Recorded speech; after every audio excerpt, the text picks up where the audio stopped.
Hey there guys. I'm just going through a video here of a script that I put together, a mod of sorts. And essentially what you do is you can create walls, and these walls are automatic garage doors or um, normal doors, trap doors, all sorts of stuff. It's actually based on Lambo Car 16's garage door script. So right now it is still limited to the 3 blocks high as I'm kind of showing here, but the width, it doesn't really matter. And as you can see, the way I've made it, this is the automatic toggle you can see in the upper left, but essentially you can set it to operate with just about any material in the game. So you can see immediately, just as soon as the script runs, it can do that. Now if you do something like cobblestone, that right there, I mean, the difference is basically you can see that where it says glass number 2 and cobblestone, the cobblestone did not automatically toggle down because there was no number. Now the bedrock, you can see it has a number 2. So we wait 2 seconds and it comes down.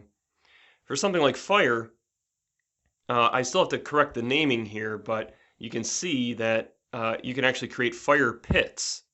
So you can see I created it in 3 dimensions, and right now it does still require you to click the 3 high, again because it was based on that other script.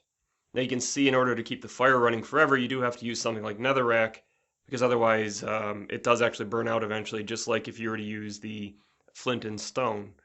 So here's the stone fence. I think these look pretty cool. In fact, my son was actually the one who figured this one and the wooden fence out. And you can see this could be used in like a castle setting or something. It's really just kind of a really nice, sharp, clean look. And I just put these other examples in here. I'm not going to go through and click them all. This here, I just wanted to show that slabs do work. You can see it acts a little funny because the script doesn't know what's there. It just knows what you're telling it to do. But it does automatically work with the slabs and will depopulate one slab at a time as it goes up. Now here's iron doors. You can see that the script or the mod actually allows the iron doors to function. Click the door button to the left, there's the door closed. And over here, same with the wooden doors. Click it, it opens, it closes. But over here again, I have the number 3 on there. Click it, and it automatically will go to open, and then 3 seconds later, it closes. One of the limitations of the script is you can only operate one door at a time at this time. I do have future plans to fix all that, but that's why in the upper left it does say that we're done when it's ready. Now you can see this one, it kind of had issues toggling, and it's because automatically it's trying to set everything to open, and that can be annoying, but we'll correct that in a minute. So what you do is you use wooden tools, wooden sword, wooden pickaxe, and a wooden axe. Now you do need one sign, and I'll show you why in a minute, but essentially the sword is used to pick up your locations of where you actually want to function. So you can see the last 2 lines on any of these signs actually shows a coordinate system. Well, that's the actual location of the block that you want the mod to actually work against. If you use the pickaxe as I just did, I clicked the one sign, copied it to the other sign, and you can see it actually will operate. It's basically the copy paste. So that makes it kind of easy to move this stuff around, and you don't have to go through and redefine it every time. If you have a sign with the coordinates and everything on there that you want, you use the pickaxe to pick it up and drop it down. Now, remember I mentioned about the default state was wrong. Well, as you just saw, I was clicking with the pickaxe over and over and over, and essentially you can see toggle state, toggle default state. So the default state got changed to closed. So that's how you can toggle that without actually doing it. The other way, you'll see me do a couple other times, if you click on something that has a time delay, if you click it again before the timer runs out, you'll switch the default state. So that works as well. But you can see this will work, and they open, they close, so that's kind of neat. So now using the sword, I'm going to show you how to actually create something. So I pick a coordinate on the trapdoors, come up to this sign that says trapdoor, and I paste it in. Use the sword for all of that action.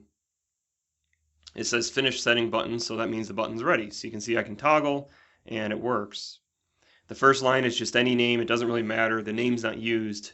The first line is really only used for the number. Now you can see I exited the game and went back in. Now this is a problem with Block Launcher, I believe. I do have a workaround which I will show you in a minute here. But essentially, every time you add a sign, you then have to go and add another sign manually, place whatever name you want, doesn't matter. I mean, I don't even know if you even have to add text. I do, but so I quit back to the title, go back in, and you can see it actually kept this time. So now I can grab that other sign back into my inventory to use later. But now that will actually maintain that state of open at all times as the default. So you can see they do open. And again, if I use the pick, sign default state toggled, now I have to actually set a sign, quit, go back in, and just by adding that sign, the sign has to touch in some way. It doesn't have to be on top, it can be in front, to the left or to the right, it just has to be there. Whoops, I dropped my sign. Anyway, so now that default state is going to stay as closed versus open.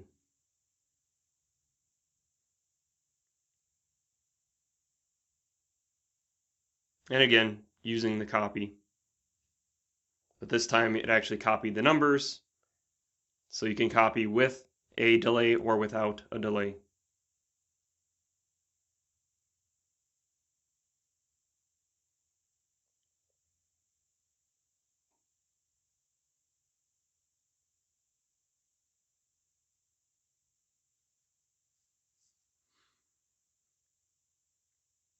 So now I want to actually set this sign. I want to show you how to set for garage door type operation, or what I'm calling overhead doors. So I pick two coordinates. And I don't have a name on the sign, but you can put a name. If you do put a name, that's fine. Remember, add the pound sign and a number if you want to have a delay on it.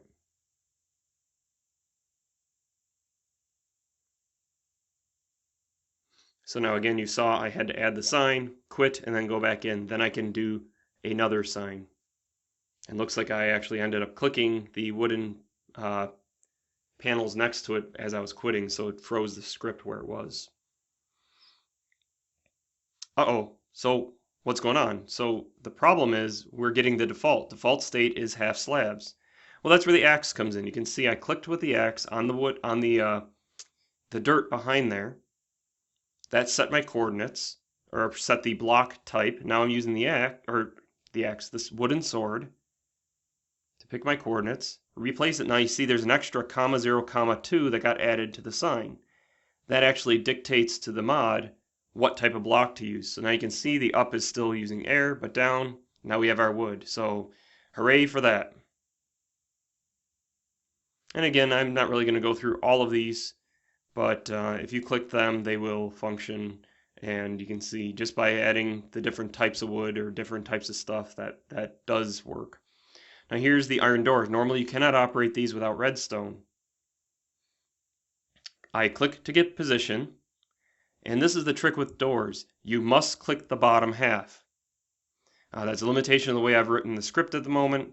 I'm going to try to see if I can fix that later. I'm not too worried about it, but again, make sure you click the bottom. And here you can see I demonstrate the automatic door. So I click it, it opened for 3 seconds, I ran through, and the doors closed behind me. So this is great for things like a wall on a compound or something where you click a button, the doors open, you run through, and you can just keep running. You don't have to stop, turn around, close the door.